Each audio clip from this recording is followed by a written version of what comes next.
Hello प्यारे बच्चों, आप सभी का एक बार पुनः स्वागत है मेरे यूट्यूब चैनल जिसका नाम है मैथ्स विद पुरुषोत्तम।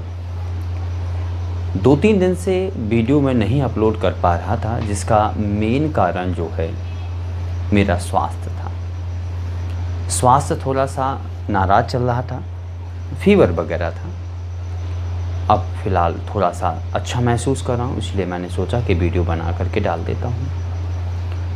तो जैसा कि मैंने आपको कल तक बताया था, पिछली वीडियो में मैंने आपको बताया था कि आज होने वाले हैं चुनाव संबंधित प्रश्न या चुनाव पर आधारित प्रश्न। तो आज हम चुनाव पर आधारित प्रश्नों को पढ़ने वाले हैं।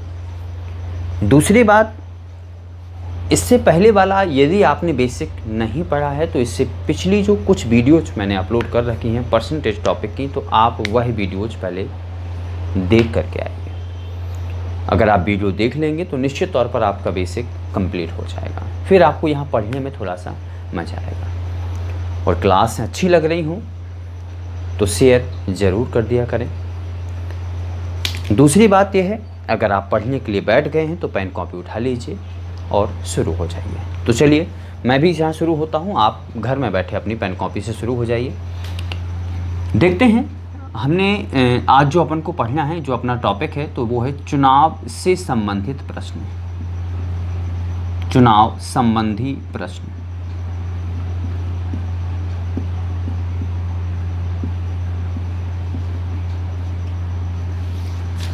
चुनाव संबंधी प्रश्न में सबसे पहले क्या होता है? सबसे पहले होते हैं कुल वोट। ये संख्यात्मक तौर पर कितने भी हो सकते हैं, लेकिन प्रतिशत तौर पर प्यारे बच्चों हमेशा याद रखना 100 होते हैं।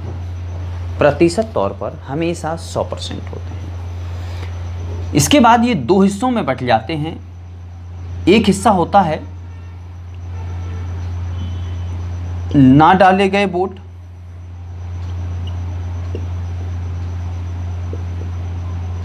और एक हिस्सा होता है डाले गए वोट। एक हिस्सा होता है ना डाले गए वोट और एक हिस्सा होता है डाले गए वोट। डाले गए वोट भी दो हिस्सों में डिवाइड हो जाते हैं। कौन कौन से? एक होता है वैध वोट और एक होता है अवैध वोट। एक होता है अवैध वोट, वैध या जिसे हम कहते हैं वैलिड और इनवैलिड।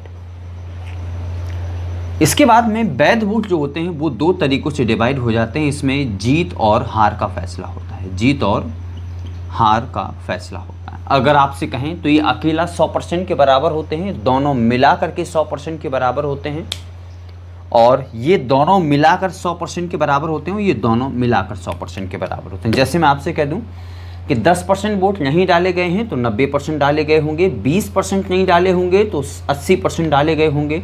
अगर मैं आपसे कह दूं कि 30% वोट नहीं डाले गए हैं तो 70% वोट डाले गए हैं। इस तरीके से दोनों को मिला करके इन दोनों का टोटल जो होता है प्यारे बच्चों वो 100 होता है। इसके बाद में वैध वोट और अवैध वोट की जो गणना होती है वो भी 100 में होती है। अगर मैं आपसे कह दूं कि वैध वोट या अवैध वोट 20% है तो वैध वोट हो जाएंगे 80%। अवैध वोट अगर 70% है तो वैध वोट 30% हो जाएंगे। ये 50% तो ये 50%, ये 40 तो ये 60, ये 30 तो ये 70, 20 तो 80, 10 तो 90। इस तरीके से इन दोनों का टोटल क्या होता है? 100 होता है। इसके बाद में जीत और हार जो होता है ये भी अपने आप में 100% होता है। अगर दो उम्मीदवार हैं तो अगर इसको मिले हैं, जीतने वाले को मिले हैं फॉर एग्जांपल 60% वोट, तो हारने वाले को मिले होंगे 40% वोट, क्योंकि दोनों मिला करके क्या होते हैं? 100% होते हैं। क्लियर है इतनी बातें? तो अब बात ये करते हैं कि किसी किसी प्रश्न में हो सकता है सारी जानकारी दी होती है या सभी के बारे में कुछ ना कुछ दिया होता है कि डाले गए वोट, ना डाले गए वोट, वैध और अवैध, और डाले गए जीत और हार, सभी में किसी किसी क्वेश्चन में सभी प्रकार की जानकारी होती है। और किसी किसी क्वेश्चन में केवल इसकी जानकारी के बाद वो सीधा यहाँ दे देगा, तो ये 100% यहाँ इन दोनों में टूट जाएंगे। अगर वो यहाँ के बाद सीधा यहाँ दे देगा तो ये 100% सीधा यहाँ टूट जाएगा। यानी ज़रूरी नहीं है कि वो सभी की जानकारी हर एक क्वेश्चन में रख दे, कोई आवश्यक नहीं है। जैसे एक आध मैं आपको क्वेश्चन करवाऊँ तो इसमें ये लिखा है, ज़्यादातर जो इसमें क्वेश्चन आते हैं उसमें 2 उम्मीदवार होते हैं, किसी किसी क्वेश्चन में 3 उम्मीदवार होते हैं। हालांकि ऐसा रियल में वास्तविकता में अगर देखा जाए तो इससे थोड़ा सा विपरीत होता है, क्योंकि आप ग्राम पंचायत में देखेंगे, नगरीय चुनाव में आप देखेंगे, विधानसभा चुनाव या लोकसभा चुनाव में अगर आप देखते हैं तो ढेरों उम्मीदवार होते हैं। एक सीट के लिए ढेरों उम्मीदवार होते हैं, 20-25 उम्मीदवार, 10 कम से कम होते ही हैं। अगर कोई पंचायती चुनाव होते हैं, ग्राम पंचायत के चुनाव, सरपंची के चुनाव होते हैं तो उसमें निश्चित तौर पर काफ़ी उम्मीदवार होते हैं। तो 2 उम्मीदवार तो नहीं होते हैं रियल में, वास्तविकता में, लेकिन इसमें अगर क्वेश्चन आते हैं तो क्वेश्चन में हमेशा 2 या 3 उम्मीदवार ही होते हैं ज़्यादातर। तो अगर मैं बात करूं, पहला जो क्वेश्चन है इसमें लिखा है कि एक चुनाव में केवल 2 उम्मीदवार थे, इसमें एक को 40% मत मिले हैं। प्यारे बच्चों, एक को 40%, पहला जो उम्मीदवार है उसे 40% मत मिले हैं और अन्य उम्मीदवार से 298 मतों से हार गया है। अन्य उम्मीदवार से यानी ये हार गया है, तो यानी दूसरे वाले को स्वाभाविक सी बात है 60% वोट मिले होंगे। ये दूसरा उम्मीदवार है। अब प्यारे बच्चों ये होता है, ये पहला उम्मीदवार है, दूसरा उम्मीदवार है। अब ये पहला उम्मीदवार निश्चित तौर पर आपको साफ दिख रहा होगा कि इसे 60% वोट मिले, इसे 40% वोट मिले, तो ये निश्चित तौर पर इसकी जीत हुई है और इसकी हार हुई है। निश्चित तौर पर है, हम यहाँ देख करके बता सकते हैं कि कौन जीता है और कौन हारा है। जिसको ज़्यादा वोट मिले हैं वो जीता है और जिसको कम वोट मिले हैं वो निश्चित तौर पर हारा है। तो जीतने वाला उम्मीदवार कभी ये नहीं बोल सकता है कि मैं 60% वोटों से जीता हूँ, या हारने वाला उम्मीदवार कभी ये नहीं बोल सकता है कि मैं 40% वोटों से हारा हूं। जीतने वाला उम्मीदवार हमेशा कहेगा जितना अपने प्रतिद्वंदी से इसके वोट ज़्यादा होते हैं, कितने परसेंट वोट ज़्यादा हैं, 20% वोट ज़्यादा हैं, तो वे हमेशा यही कहेगा कि मैं 20% वोटों से जीता हूं, और हारने वाला कहेगा कि मैं 20% वोटों से हारा हूं। यानी इन दोनों का जो डिफरेंस होता है वो जीत और हार का फैसला होता है। उसमें कहा गया है कि वह एक अन्य उम्मीदवार से 298 मतों से हार गया है, मतलब 298 मतों से हार गया। कौन? ये वाला हार गया। यहाँ 20% से हारा है और यहाँ इतनों से हारा है, तो इन दोनों की वैल्यू कैसी हो जाएगी प्यारे बच्चों? बराबर हो जाएगी। अब मैं आपसे कहूँगा कि अगर 20% की वैल्यू ये है तो प्यारे बच्चों 1% की वैल्यू कितनी हो जाएगी? 298/20। अगर मैं आपसे कहूँगा 100% की वैल्यू कितनी हो जाएगी? तो 298/20 और इंटू में 100, तो 20 से चला जाएगा 5 का इंटू करोगे प्यारे बच्चों तो कितनी बार चला जाएगा? 8 45 का 0 हासिल 4, और कितना हो जाएगा? 9 पंचे 45, 4 49 की 9 हासिल आ जाएंगे 4, और 5 दूनी 10 और 4 14, 1490, यानी 100% की वैल्यू आ गई है। तो हमें पूछा गया था कि तो डाले गए कुल वोटों की संख्या, तो यहाँ पर ना डाले गए वोटों की बात कहीं नहीं गई है, तो डाले गए वोट ही कुल वोट हैं और कुल वोट ही डाले गए वोट हैं। तो मैं कह दूंगा कि डाले गए वोट कितने थे। इसे आप डाले गए वोट भी कह सकते हैं और इसे आप कुल वोट भी कह सकते हैं। बात समझ में आ गई होगी। अब डाले गए वोट और कुल वोट क्यों एक साथ नहीं कह सकते हैं? क्योंकि ना डाले गए वोटों के बारे में जिक्र नहीं किया गया है, इसलिए जो वोट हैं या जो कुल वोट हैं वो सारे के सारे वोट डाले गए हैं, लेकिन ऐसा वास्तविकता में रियल में होता नहीं है। क्लियर हैं चीजें? क्योंकि ना डाले गए वोट वो होते हैं जो वोट डालने नहीं जा पाते हैं।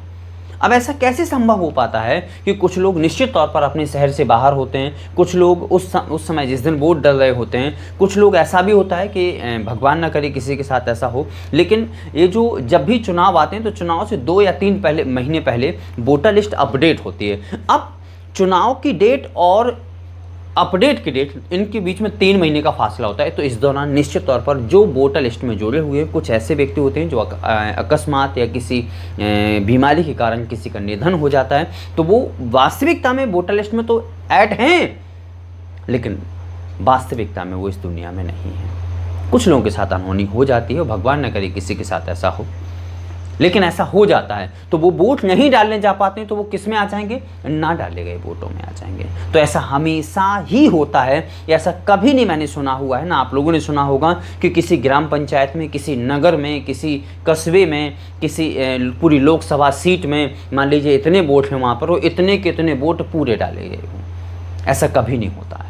बहुत सारे कुछ लोग वैसे नहीं डालने जाते हैं, बोले हमें कहाँ कम हो जा रहा वोट हम डालें, हमें कहाँ। कुछ लोग वैसे ही वोट बैठे रहते हैं घर में, वोट डाले नहीं जाते हैं। तो पिछली बार सरकार ने कितने सारे प्रयास किए थे, कितने सारे नारे दिए थे, सारे काम छोड़ दो, सबसे पहले वोट दो। इससे बहुत लोग प्रभावित हुए थे, कुछ इसमें सुधार भी हुआ था। क्लियर हैं चीज़ें प्यारे बच्चों? तो अगर आपको क्लियर हुई हो तो लिख सकते हैं आप लोग, और मैं अगले क्वेश्चन करवा रहा हूँ, और निश्चित तौर पर अब की बार से क्वेश्चन आपको बोर्ड पर कुछ ना कुछ क्वेश्चन दिख जाया करेंगे। देख लीजिए जल्दी से प्यारे बच्चों, ये थोड़ा सा ये अच्छा सा नहीं दिख रहा है, मैं थोड़ा सा इसको हल्का सा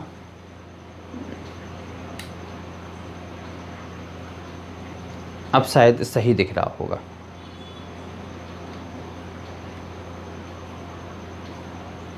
अब सही हो गया होगा।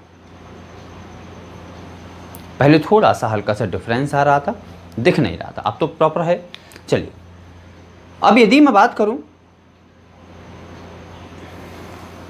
तो देखते हैं प्यारे बच्चों, अब कुछ क्वेश्चन मैं आपको करवा रहा हूं, इसी बेस पर आधारित हैं। तो चलिए आपको एक क्वेश्चन निश्चित तौर पर अब आपको बोर्ड पर दिख जाया करेंगे, तो इसको मैंने इरेज कर दिया थोड़ा सा। देखते हैं क्वेश्चन जैसे ही आपको बोर्ड पर स्क्रीन पर दिखे और आप लोग उसे करने की कोशिश जरूर किया करें। छोटा सा बेसिक है जो कि मैं आपको हमेशा बता देता हूं। चलिए तो मैं क्वेश्चन अगला जो है, क्वेश्चन संभव आपको दिख गया होगा। तो देखें प्यारे बच्चों, जो क्वेश्चन लिखा हुआ है इसमें लिखा है एक चुनाव में 3 उम्मीदवारों ने भाग लिया है। प्यारे बच्चों तो मैंने यहाँ पे लिखा पहला उम्मीदवार है, ये दूसरा उम्मीदवार है, ये तीसरा उम्मीदवार है। बहुत अच्छे तरीके से जिस तरीके से वो कहता जा रहा है मैं प्रॉपर सॉल्व करता जा रहा हूँ। उसमें लिखा हुआ है, आपको स्क्रीन पर क्वेश्चन जरूर दिख गया होगा। एक चुनाव में 3 उम्मीदवार हैं या 3 उम्मीदवारों ने भाग लिया। उसमें लिखा हुआ कि एक उम्मीदवार कुल डाले गए मतों का 10% मत प्राप्त किया है। एक उम्मीदवार ने, यानी इसे हमने कह दिया यहाँ पर डाले गए मत हैं और डाले गए मत ही निश्चित तौर पर इनमें विभाजित होते हैं। तो उसमें लिखा है कि डाले गए जो मत हैं, डाले गए जो मत हैं उसका 10% पहले उम्मीदवार को मिला है या एक उम्मीदवार को मिला है। आगे, और वह तीसरे स्थान पर रहा, मतलब इसकी जो पोजीशन है वो थर्ड है। तो प्यारे बच्चों हम थर्ड पोजीशन, सॉरी हमने मान लिया है कि थर्ड पोजीशन इसकी आई है, तो इससे 10% वोट मिले हैं। आगे देखते हैं, और वह तीसरे स्थान पर रहा। एक अन्य उम्मीदवार ने कुल डाले गए मतों का 55% मत प्राप्त किया है। डाले गए मतों का 55%, एक अन्य उम्मीदवार है। तो डाले गए मत हमें पता है कि निश्चित तौर पर ये 100% होते हैं अपने आप में, क्योंकि जब ये दोनों 100% होते हैं तो ये डिवाइड किससे होते हैं, इससे। तो इससे अपने आप में हम 100% मान लेते हैं। तो ये अपने आप में अगर 100% हैं तो 10% इसको मिल गए हैं। उसने लिखा है कि इसका 55% एक को मिला है। स्वाभाविक सी बात, तो इसकी पोजीशन फर्स्ट रही होगी। अब मैंने फर्स्ट पर क्यों लिखा है इसलिए मैं आपको बता रहा हूं, क्योंकि 55% मिला हुआ है तो 100 का 55% 55 होता है। अब आप ये बताइए क्या ये फर्स्ट नहीं हो सकता? नहीं हो सकता। कारण क्या है, 55 इसे मिल चुके, 10 इसको मिल चुके, 65 तो ये हो गए हैं। तो बाकी कितने बचे हैं? 35। तो 35 में और 55 में फर्स्ट रैंक हमेशा 55 की कहलाएगी और सेकंड रैंक 35 वाले की कहलाएगी। समझ में संभवतः आ गया होगा। फिर आगे लिखा है कि एक अन्य उम्मीदवार ने कुल डाले गए मतों का 55% मत प्राप्त किया और वह 20,000 मतों से चुनाव जीत गया। अब आप ये बताइए इसको कितने मिले हैं? तो मैं कह सकता हूं 55 इसको, 10 इसको, तो इसको मिले हैं 35%। अब मैंने आपको बताया था जीत हार का फैसला जो हमसे तुरंत दूसरे नंबर पर होता है, या हमसे जो तुरंत बाद, अगर मेरे वोट 120 आए हों, किसी के 100 वोट आए हैं, तो मैं कहूँगा कि मैं 20 वोटों से जीता हूँ। मैं और किसी से कंपेयर नहीं करूँगा, लास्ट वाले से हमें कोई कंपेयर नहीं करना है। हमें किससे कंपेयर करना है? जो हमारे तुरंत पीछे है, हमें केवल उससे कंपेयर करना है। और उससे जितने हमारे वोट ज़्यादा आए होंगे हम उतने वोट से जीते हैं, और उसके जितने हमसे वोट कम आए होंगे उतने वोटों से वो हमसे हारा है। संभवतः समझ में आ भी गया होगा। क्लियर हैं चीज़ें? चलिए आगे बढ़ते हैं। तो हमें पता है कि ये जो उम्मीदवार है वो 20,000 मतों से जीता है। कितने मतों से जीता है प्यारे बच्चों? 20,000। वो आप यहाँ देख पा रहे होंगे, यहाँ 20% मतों से जीता है, क्योंकि 55 है 35, तो यहाँ 20% मत। तो यहाँ पे देख लीजिए 20% की वैल्यू जब 20,000 है तो प्यारे बच्चों 1% की वैल्यू कितनी हो जाएगी? 20,000 बटे में 20। क्लियर हो जाएंगी चीज़ें। अच्छा, अगर मैं 100% की वैल्यू, क्योंकि 100% हमारे पास कुल डाले गए वोट थे, तो ये हो जाएगा 20,000 डिवाइडेड बाई कितना? 20, और गुणा में हो जाएगा 100। प्यारे बच्चों 20 से 20 चला जाएगा, 3 जीरो जिंदा है, 3 जीरो में 2 जीरो जोड़ दीजिए, आंसर आ जाएगा 3 जीरो 2 जीरो 5 जीरो होते हैं, 5 जीरो की वैल्यू 1 लाख होती है। यानी कुल टोटल मत कितने हैं? 1 लाख या 1 लाख कह सकते हैं आप लोग। ये आंसर आ चुका है प्यारे बच्चों। क्लियर है चीज़ें? समझ में संभवतः आपको आ चुका होगा। अगला देखते हैं। अगला क्वेश्चन भी लगभग इसी तरीके का है। चलिए देखते हैं। पहले तो हम इसको इरेज करते हैं आपको ये समझ में निश्चित तौर पर आ गया होगा। पिक्चर लेना हो या फिर आपको स्क्रीनशॉट लेना हो आप ले सकते हैं। प्यारे बच्चों, अगर समझ में आ रहा होगा तो निश्चित तौर पर आपको शेयर ज़रूर करना है, ठीक, और अपने मित्रों में ज़रूर भेजना है। और सब्सक्राइब नहीं किया है चैनल को तो सब्सक्राइब कर लीजिए, ताकि अन्य जानकारी आपको जो इससे जुड़ी हुई हैं आपको प्रतिदिन मैं कोशिश करता हूं कि आपको एक वीडियो मिल जाए। नहीं मिल पाता है तो आपको अगले दूसरे दिन तो आपको मिल ही जाता है, मैं ऐसी कोशिश करता हूं। अभी ज़रूर आपको 2 या 3 दिन से वीडियो नहीं मिल पा रहा होगा, उसका कारण मैं आपको बता चुका हूँ। मेरा स्वास्थ्य था, थोड़ा मुझसे नाराज़ था, अब हालाँकि मैंने मना लिया उसको। क्लियर हैं चीज़ें? चलिए अगला क्वेश्चन देखते हैं, नेक्स्ट क्वेश्चन। तो नेक्स्ट क्वेश्चन में लिखा गया है, आप बहुत अच्छी तरीके से देखना। अब इसमें लिखा है कि एक चुनाव में केवल 2 उम्मीदवार थे। कितने उम्मीदवार थे? केवल 2 उम्मीदवार थे। पहले उम्मीदवार को कुल वैध मतों का 80% मिला हुआ है। कुल वैध मतों का, ध्यान देना, यहां पर 100% वोट। अब वैध मत, यहां सीधा वैध डाले गए और ना डाले गए की किस्सा है ही नहीं इसमें, सीधा वैध और अवैध आ गए हैं। तो मैंने यहां पर लिखा पहले तो वैध, क्योंकि वैध मतों का 80% मिला है, एक को मिला 80%, यानी ये मिला है पहले वाले को, इसका 80% दिया गया है। आगे देखना, यदि कुल 1,80,000 मतों में से 10% अवैध घोषित हुए हों, ध्यान देना यहां पर जो टोटल इसकी वैल्यू है वो 1,80,000 है। 80,000, 1,80,000 में से 10% अवैध हुए थे, इसका नाम क्या है प्यारे बच्चों? अवैध। अब आप ये बता दें प्यारे बच्चों, अगर ये 10% है तो निश्चित तौर पर ये 90% होंगे। तो पहले तो आप एक काम करिए कि 1,80,000 का 10% निकालिए, तो मैं कह सकता हूँ 18,000, निश्चित तौर पर 18,000 अवैध। तो वैध कितने कहलाएंगे? तो मैं लिख सकता हूँ 162,000, यानी 1,62,000 क्या कहलाएंगे? वैध कहलाएंगे। अब इसका 80% मिला है इसे, तो स्वाभाविक सी बात है कि 20% मिला होगा सेकंड वाले को या हारने वाले को। तो उसमें लिखा गया है, तो दूसरे उम्मीदवार के पक्ष में कुल कितने वैध मत पड़े? तो आप ये बताइए, अगर वैध मतों का मैं डायरेक्ट 20% निकाल दूं तो दूसरे उम्मीदवार के मत आ जाएंगे। हम क्यों इसका पहले ये निकालें फिर उसमें से घटाएं? आप ऐसे भी कर सकते हो कि आप टोटल में से पहले के निकाल दीजिए और जो बचेगा वो दूसरे के होंगे, तो आप सीधा दूसरे के निकालो ना, क्योंकि जब 80% इसको मिले हैं तो 20% इसको मिले होंगे। तो सीधा सीधा आंसर आ जाएगा आपके 162,000 इंटू में 20 अपॉन में प्यारे बच्चों 100 चला जाएगा 5, और 5 से डिवाइड करोगे तो 5 3 जा कितना आ गया है? 1, 5 2 जा कितना? 2, 5 4 जा 0, यानी 32,400 प्यारे बच्चों आंसर आ जाएगा। दूसरे वाले उम्मीदवार, सेकेंड वाले उम्मीदवार, हारने वाले उम्मीदवार को 32,400 वोट मिले। चीज़ें संभवतः आपको समझ में आ रही होंगी। क्लियर है प्यारे बच्चों? चलिए अगला क्वेश्चन देखते हैं, और इसको हमने इरेज कर दिया है। स्क्रीनशॉट यदि लेना हो, लास्ट क्वेश्चन और करवाते हैं आपको, स्क्रीनशॉट वगैरह लेना हो आप ले सकते हैं, और मैं अगला क्वेश्चन प्यारे बच्चों समझा रहा हूँ। क्लियर हैं चीज़ें? चलिए अगला क्वेश्चन ये है, इसको मैंने इरेज कर दिया है, और अगला क्वेश्चन यानी लास्ट क्वेश्चन मैं आपको समझा रहा हूँ, देखते हैं।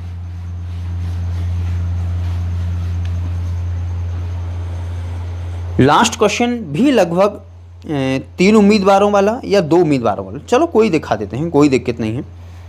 तो अगला जो क्वेश्चन है वो इसमें लिखा है, चलो 3 उम्मीदवारों वाला करवाए देते हैं। तो उसमें लिखा हुआ है, एक चुनाव में 3 उम्मीदवारों ने भाग लिया। एक उम्मीदवार, फिर से हमने यहाँ पे लिख दिया पहला उम्मीदवार, दूसरा उम्मीदवार, तीसरा उम्मीदवार, तीनों उम्मीदवार मैंने बना दिए हैं, बैठा दिए उनको। उसमें लिखा एक उम्मीदवार ने कुल डाले गए मतों का 10% मत, लगभग वैसे ही जैसा मैं अभी करवा चुका हूँ, तो इसको छोड़ देता हूँ। लगभग वैसे बिल्कुल सेम टू सेम है, क्योंकि उसमें 55% था, इसमें 60% हो, लगभग बिल्कुल सेम टू सेम है, तो ये नहीं करवा रहा हूँ मैं, ठीक है ना। कोई अगला क्वेश्चन देखता हूँ। चलिए देखते 2 प्रत्याशियों के बीच में एक ग्रामीण चुनाव में 10% वोट अमान्य घोषित कर दिए गए हैं। चलिए ये वाला मैं करवा देता हूँ। 2 प्रत्याशियों के बीच में एक ग्रामीण चुनाव में 10% अमान्य, अमान्य को अपन कह देते हैं अवैध कह देते हैं। तो मैंने यहाँ पे लिखा 100% कुल वोट। यहाँ से सीधा अमान्य और मान्य यानी वैध और अवैध की बात आ गई है, तो मैंने लिखा यहाँ पे कि अवैध वोट सीधा उसमें लिखा है 10%, ये लिखा हुआ है। तो स्वाभाविक सी बात है प्यारे बच्चों, वैध वोट कितने कहलाएंगे? 90%। यहाँ तक चीज़ें समझ में आगे होंगी।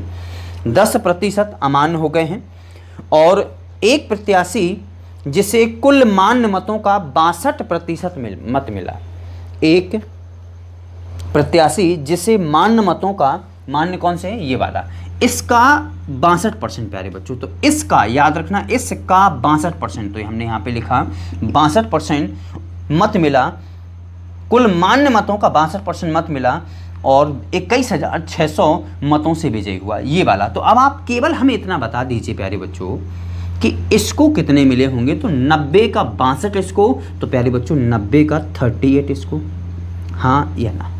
आप कहेंगे बिल्कुल सर। अब आप ये बताएं, अगर मैं यहां से कहूं, याद रखना ये सब 90 का केस है, ये सब 90 का ये है। अगर इसको आप प्रॉपर अगर लिखना हो तो 90% का निकाल के लिखिए, 90% का इसको। लेकिन अगर हम देखें तो ये जीतने वाला उम्मीदवार है और ये हारने वाला। तो जीतने वाला जो उम्मीदवार है निश्चित तौर पर कितने % मतों से जीता है, तो वो पहले मैंने गणना कर ली। तो मैं कह सकता हूं प्यारे बच्चों 24%। लेकिन किसका 24%, तो 90 का 24%। तो यहाँ लिख दिया 90% का 24%, और उसमें लिखा है कि 21,600 मतों से। यहाँ लिख दिया 21,600। प्यारे बच्चों 100% की वैल्यू निकाल लीजिए। तो दोनों प्रतिशत पहले नीचे जाएंगे, तो दोनों 100 और दोनों 100 मल्टीप्लाई में, यानी कैलकुलेशन लाइक दिस इस तरीके से होनी है कि 2 यहाँ पे 2 1 ब्लू पेन से कर देते हैं, थोड़ा सा साफ दिख जाएगा। 21600 इंटू में 100 इंटू में 100 और अपॉन में कितना आ जाएगा प्यारे बच्चों 90 इंटू में 24। क्लियर हो जाएंगी चीज़ें। चलिए एक 0 से एक 0 चला जाएगा, 24 9 जा 216 होता है, तो ये पूरा चला जाएगा। यहाँ से केवल एक 0 बस जिंदा बचा है, तो 2 0 2 0 1 0, मतलब सीधे 5 0 को हम क्या कहते हैं 1 लाख, यानी 1 लाख है। उसने पूछा है कुल वोटों की संख्या, प्यारे बच्चों आंसर आ चुका है 1 लाख। तो चीज़ें कैसी लगी हैं पहले इसका स्क्रीनशॉट ले लीजिए, फिर आपसे 1 मिनट वार्तालाप करते हैं और विदा लेते हैं आपसे। क्लियर हैं चीज़ें? आप निश्चित तौर पर आपको सभी को बहुत अच्छे तरीके से समझ में आ रही होंगी। समझ में आ रही हैं तो प्यारे बच्चों शेयर ज़रूर करें। चलिए, तो आपको आज की चीज़ें कैसी लगी हैं? चुनाव संबंधित प्रश्न आज कंप्लीट हो चुके हैं और कल मैं आपको पढ़ाऊंगा आय व्यय पर आधारित प्रश्न या जनसंख्या पर आधारित प्रश्न। इन दो में से कोई एक करवाऊंगा, या एक कल करवा दूंगा तो एक परसों करवा दूंगा। जनसंख्या वाला निश्चित तौर पर। चलिए, मैंने आप लोगों से कुछ पूछा था तो मेरे पास से कुछ 1-2 लोगों के जवाब तो आए हैं, लेकिन सभी लोगों के जवाब नहीं आए हैं। मैंने आपसे कहा था यदि ऐसा कैसा रहे कि मैं लगभग 8 और 8:30 के बीच में आपकी लाइव क्लास रख दूं। यदि आप प्रतिदिन देखने के इच्छुक हों तो मैंने आपसे कहा था कि आप मुझे इसके बारे में कमेंट करके ज़रूर बताएं। यदि आप देखने के इच्छुक हैं तो आप बताइएगा, और यदि देखने के इच्छुक नहीं हैं तो कोई बात नहीं। क्लियर हैं चीज़ें? तो आज का सेशन देखने के लिए आप सभी को ढेर सारा धन्यवाद। मिलते हैं अगले वीडियो में। Thank you.